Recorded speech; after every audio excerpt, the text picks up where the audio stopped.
Vijayanath sir നമസ്കാരം. നമസ്കാരം sir, ശബരിമലയെക്കുറിച്ച് ഇപ്പോൾ ഒരു പുതിയ വിധി ഹൈക്കോടതി പുറപ്പെടുവിച്ചിരിക്കുകയാണ്. പല പല വിധികൾ ശബരിമലയെ ചൊല്ലി ഉണ്ടായിട്ടുണ്ട്. അതെല്ലാം വലിയ തർക്കത്തിലും കലാപത്തിൻ്റെ വക്കിലേക്ക് വരെ എത്തുന്ന കാഴ്ച നമ്മൾ കണ്ടതാണ്. ശബരിമല എപ്പോഴും ഒരു വിവാദ ഭൂമിയാണ് എന്നുള്ള കാര്യത്തിൽ തർക്കമില്ല. ഇപ്പോൾ ശബരിമല വലിയ രീതിയിൽ വിവാദങ്ങളിലേക്ക് വലിച്ചഴക്കപ്പെടുകയാണ്. ഇപ്പോൾ ഹൈക്കോടതി പറഞ്ഞിരിക്കുന്നത് ശബരിമലയുടെ ചില ആചാരങ്ങൾ അത് ആചാരമല്ല എന്നാണ് ഹൈക്കോടതി പറഞ്ഞിരിക്കുന്നത്. അതിലൊരു ആചാരമാണ് ഈ തേങ്ങ ഉരുട്ടുന്നത്. തേങ്ങ ഉരുട്ടുന്നത് അവിടെയുള്ള ശബരിമലയിലുള്ള അയ്യപ്പ ഭക്തർ, അയ്യപ്പന്മാർ മാളികപ്പുറത്തിന് ചുറ്റും അല്ലെങ്കിൽ ശബരിമലയ്ക്ക് ചുറ്റും തേങ്ങ ഉരുട്ടുന്നൊരു കാഴ്ച നമ്മൾ കാണാറുണ്ട്. അങ്ങനെ ഒരു ആചാരം അവിടെ ഇല്ല എന്നാണ് ഹൈക്കോടതി പറഞ്ഞിരിക്കുന്നത്. പോരാത്തതിന് മഞ്ഞൾപ്പൊടി വിതറുന്ന ഒരു ആചാരമുണ്ട്. ആ ആചാരവും ആചാരമല്ല, അത് കാലക്രമേണ പരിണമിച്ചു വന്ന ഒരു പ്രക്രിയയാണ് എന്നാണ് കോടതി പറഞ്ഞിരിക്കുന്നത്. പോരാത്തതിന് വസ്ത്രം ഉപേക്ഷിക്കുന്നതുണ്ട്. ശബരിമലയിൽ വസ്ത്രം ഉപേക്ഷിക്കുന്നതും അവിടെ തന്നെ ഉപേക്ഷിക്കുന്നതും ആചാരമല്ല എന്നും ഹൈക്കോടതി പറഞ്ഞിട്ടുണ്ട്. ഹൈക്കോടതി ഈ പറഞ്ഞതെല്ലാം കൃത്യവും വ്യക്തവുമായിട്ടുള്ള നിരീക്ഷണമല്ലേ? അതായത് ഹൈക്കോടതിയിൽ ശബരിമലയിൽ പല സമയത്ത് പല രീതിയിൽ പല ആചാരമല്ലാത്ത സാധനങ്ങൾ ചില ആൾക്കാർ തുടങ്ങി വയ്ക്കുകയും പിന്നീട് അയ്യപ്പന്മാരെല്ലാം അത് ഫോളോ ചെയ്തു വരുന്ന ഒരു കാഴ്ചയാണ് നമുക്ക് കാണാനായിട്ട് സാധിക്കുന്നത്. അപ്പോൾ അങ്ങനെ ഉണ്ടായിരുന്ന ഒരു സംഭവമല്ലേ ഇത്. ഇപ്പോൾ ശബരിമലയിൽ ഭസ്മക്കുളം ഉണ്ടായിരുന്നു. ആ ഭസ്മക്കുളത്തിൻ്റെ സ്ഥാനം മാറ്റിയതൊക്കെ നമ്മൾ കണ്ടതാണ്. അതൊക്കെ കൃത്യമായി ദേവപ്രശ്നം വച്ചിട്ടാണ് നടത്തിയത്. ഇപ്പോൾ ഞാൻ മനസ്സിലാക്കുന്നത് ഈ ഫേസ്ബുക്കിലൊക്കെ കണ്ടൊരു സംഭവമാണ്. 18ാം പടിക്ക് സൈഡിലായിട്ട് 2 or 4 തൂണുകൾ അവിടെ സ്ഥാപിച്ചിട്ടുണ്ട്. ആ തൂണുകളിൽ അയ്യപ്പന്മാർ പോകുമ്പോൾ ആ തൂണുകൾ ഇങ്ങനെ പിടിച്ച് ആ തൂണിൽ ഇങ്ങനെ തടവുമ്പോൾ ഒരു ചക്രം ഇങ്ങനെ കറങ്ങുന്നത് പോലെ ആ തൂണിങ്ങനെ കറങ്ങും. ഭാവിയിൽ ഇതും ഒരു ആചാരമായി മാറിയിരിക്കാം എന്ന് പല ആൾക്കാരും സോഷ്യൽ മീഡിയയിൽ വിമർശിക്കുന്നത് കണ്ടു. കാരണം ഇനി ഈ തൂണുകളെ 4 കറക്കിയിട്ട് മുകളിലേക്ക് കയറി പോകാൻ പാടുള്ളൂ എന്ന രീതിയിൽ. അപ്പോൾ ഹൈക്കോടതിയുടെ ഈ നിരീക്ഷണത്തെ സാർ എങ്ങനെയാണ് കാണുന്നത്? തന്ത്രി പറഞ്ഞിട്ടുണ്ട് എന്നാണ് ഹൈക്കോടതി പറഞ്ഞത്. തന്ത്രിയുടെ വാക്കുകളെ ഉദ്ധരിച്ചുമാണ് ഹൈക്കോടതി ഈ കാര്യങ്ങളൊക്കെ തീർപ്പാക്കിയിരിക്കുന്നത്. ഈ ശബരിമല എല്ലാ കാലത്തും വലിയ വിവാദങ്ങൾ ഉണ്ടായിട്ടുണ്ട്. പക്ഷേ ആ വിവാദങ്ങളെയെല്ലാം അതിജീവിച്ചിട്ടുള്ള ഒരിടമാണ് ശബരിമല. അപ്പോൾ അത്രയും പവർഫുള്ളായിട്ടുള്ള ഇടം എന്നർത്ഥം. ഇപ്പോൾ വന്നിരിക്കുന്നത് ഏറ്റവും ലേറ്റസ്റ്റ് ആയിട്ടുള്ള കാര്യം, മാളികപ്പുറത്ത് തേങ്ങ ഉരുട്ടുന്നത്. ശബരിമലയിൽ 18ാം പടി കയറുന്നതിന് മുമ്പ് തേങ്ങ ഉടയ്ക്കും. 18ാം പടിയിലല്ല ഉടയ്ക്കുന്നത്, 18ാം പടിയുടെ ഇരുവശവുമുള്ള വലിയ മതിൽക്കെട്ടിലാണ് ഉടയ്ക്കുന്നത്. അതിന് പ്രത്യേക സൗകര്യവും ഏർപ്പെടുത്തിയിട്ടുണ്ട്. ഇത് പണ്ട് കാലങ്ങളിൽ പടിയിൽ തന്നെയാണ് തേങ്ങ ഉടച്ചുകൊണ്ടിരുന്നത്. ഇപ്പോൾ 5ാമത് തവണ പോകുന്ന ആൾ 5ാമത്തെ പടിയിൽ ഉടയ്ക്കും, 18ാമത്തെ തവണ പോകുന്ന ആൾ 18ാമത്തെ പടിയിൽ ഉടയ്ക്കുകയൊക്കെ ചെയ്യും. പക്ഷേ ഈ പടിയിൽ ഉടച്ചുടച്ച് ലക്ഷക്കണക്കിന് ഭക്തരല്ലേ ആ പടിയിൽ പിന്നെ അത് പൊട്ടിപ്പോവുകയും ഒക്കെ സംഭവിച്ചു. അങ്ങനെ അതിനുശേഷമാണ് പിന്നീട് ഇത് ഈ സ്വർണത്തിൽ പൊതിയുന്നത്. പിന്നെ ഭക്തരെ വിളിക്കുന്നത് തന്നെ സത്യമായ പൊന്ന് 18ാം പടിയേ എന്നാണ്. ആ പൊന്നായി തീർന്നു എന്നുള്ളതാണ്. അതിനുശേഷമാണ് ഈ ഇരുവശത്തും തേങ്ങ ഉടച്ച് കയറി പോവുകയാണ്. അപ്പോൾ അയ്യപ്പസ്വാമിയെ കാണുമ്പോൾ 18ാം പടിക്ക് സമീപം തേങ്ങ ഉടയ്ക്കുമ്പോൾ മാളികപ്പുറത്ത് തേങ്ങ ഉരുട്ടുകയാണ് ചെയ്യുന്നത്. ഞാനൊരു 10-65 തവണയൊക്കെ ശബരിമല പോയിട്ടുണ്ട്. അതിനും മുകളിലോട്ടുണ്ടെങ്കിലേ ഉള്ളൂ. കാരണം എല്ലാ മാസവും ഞാൻ പോയിട്ടുള്ള ആളാണ്. അതുകൊണ്ട് എനിക്ക് കണക്കില്ല ഇപ്പം ഞാൻ എത്ര തവണ പോയിട്ടുണ്ടെന്നുള്ളത്. എൻ്റെ സ്വദേശം എന്ന് പറയുന്നതും ശബരിമലയ്ക്ക് സമീപമാണ്. അതുകൊണ്ട് എനിക്ക് രാവിലെ പോയി തിരികെ ഉച്ചയ്ക്ക് വീട്ടിൽ വന്ന് ഊണ് കഴിക്കാവുന്ന അത്രയും ദൂരത്തിലേ ഉള്ളൂ. ഇരുമുടിക്കെട്ടുമായിട്ട് വർഷത്തിലൊരു തവണ, അല്ലാതെ പിന്നെ തൊഴാനായിട്ട് അപ്പുറത്തെ ഭാഗത്തൂടെ 18ാം പടി അല്ലാതെയും കയറാം. ഇരുമുടിക്കെട്ടില്ലാതെ പടി കയറാൻ പാടില്ല എന്നുണ്ട്. അപ്പോൾ ആ തരത്തിലാണ് ഞാൻ അന്ന് മുതൽ ഞാൻ കാണുന്നുണ്ട് ഈ തേങ്ങ ഉരുട്ടുന്നത് സന്താനലബ്ധിക്ക് വേണ്ടിയാണ് എന്നാണ് പറയുന്നത്. ഇനിയിപ്പോൾ ഈ ഹൈക്കോടതിയുടെ ഒരു വിധി വന്നിരിക്കുമ്പോൾ നമ്മൾ ഹൈക്കോടതിയെ വിമർശിക്കുകയല്ല, ഹൈക്കോടതിയുടെ വിധിയെ നമ്മൾ മാനിക്കുന്നുണ്ട്. പക്ഷേ ഈ തീർത്ഥാടന കാലത്തിനിടയ്ക്ക് ഇങ്ങനെ ഒരു വിധി വരുന്നത് അത് ഭക്തന്മാർക്കതൊരു ബുദ്ധിമുട്ടുണ്ടാക്കത്തില്ലേ? ആശയക്കുഴപ്പമുണ്ട്.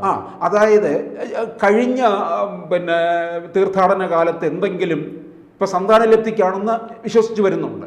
അപ്പോൾ അത്തരത്തിലുള്ള നേർച്ചയുമായി പോയിട്ടുള്ളവർ കാണും ഇവിടെ വന്ന് തേങ്ങ ഉരുട്ടാം എന്ന്. ഇത് ചിലർക്കിത് കേൾക്കുമ്പോൾ തമാശയും ചിരിയും ഒക്കെ ഉണ്ടാകാം. പക്ഷേ അതല്ല, ഏത് ക്ഷേത്രത്തിനും അതിൻ്റേതായ ക്ഷേത്രമായാലും ഏത് ദേവാലയമായാലും ഏത് മതത്തിൽപ്പെട്ടതായാലും അതിൻ്റേതായ ആചാരങ്ങളുണ്ടാകാം.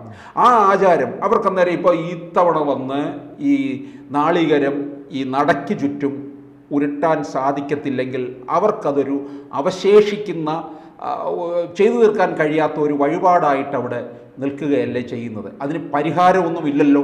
അനാചാരങ്ങളായിട്ട് ഒരുപാട് സംഭവങ്ങളുണ്ട്, അത് ഞാൻ പറയാം. അപ്പോൾ ഈ മഞ്ഞൾപ്പൊടി വിതറുന്നതും ഒക്കെ ഞാൻ അന്ന് മുതൽ കണ്ടിട്ടുള്ളതാണ്. പിന്നെ കോടതി വിധിയെ തന്ത്രി മേൽശാന്തിയും അംഗീകരിച്ചിട്ടുണ്ട്. തന്ത്രി എന്ന് പറയുന്നത് ശബരിമലയുടെ കാര്യത്തിൽ അവസാന വാക്കാണ്. താഴമൺ മഠമാണ് ശബരിമലയിലെ താന്ത്രിക കാര്യങ്ങൾ തീർച്ചപ്പെടുത്തിയിട്ടുള്ളത്. അത് മുൻകാലങ്ങൾ മുതൽ തന്നെ പരശുരാമനാൽ ആണല്ലോ ക്ഷേത്രം നിർമ്മിച്ചത്. അന്ന് മുതൽ തന്നെ ഈ താഴമൺ മഠമാണ് ഈ താന്ത്രിക അവകാശം മുഴുവൻ. മേൽശാന്തിമാർ ഓരോ വർഷവും മാറി മാറി വരും. പിന്നെ ശബരിമലയുടെ മൊത്തം ആളെന്ന് പറയുന്നത് പന്തളം കൊട്ടാരമാണ്. പന്തളം കൊട്ടാരം ഇതിനെക്കുറിച്ച് അഭിപ്രായം പറഞ്ഞിട്ടില്ല.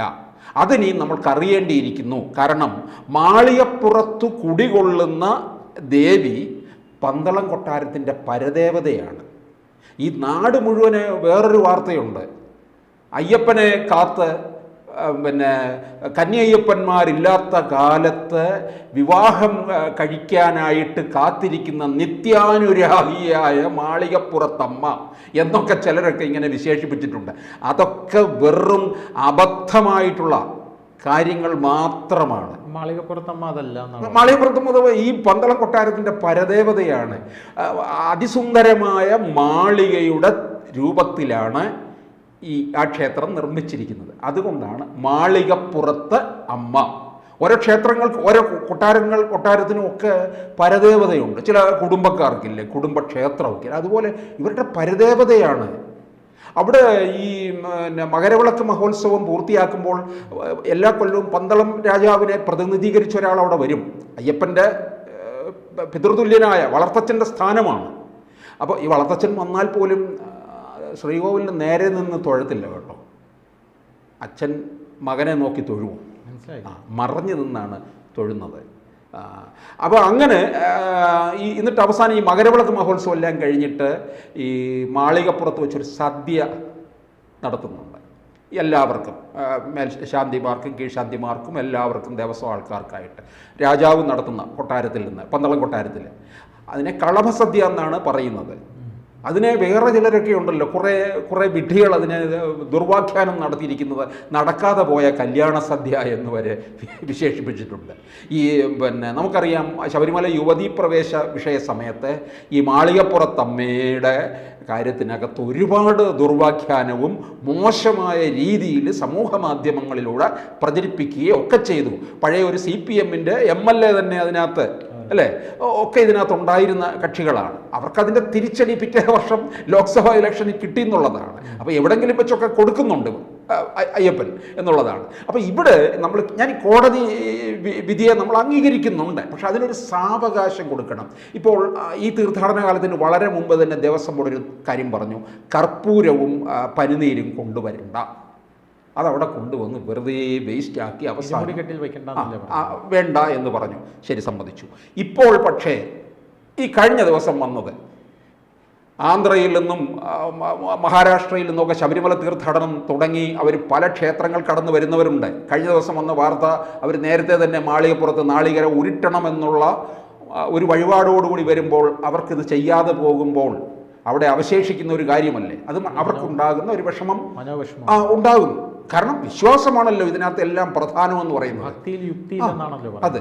പിന്നെ വസ്ത്രം ഉപേക്ഷിക്കുന്ന അങ്ങനെ ഒരു രീതി ഇല്ല.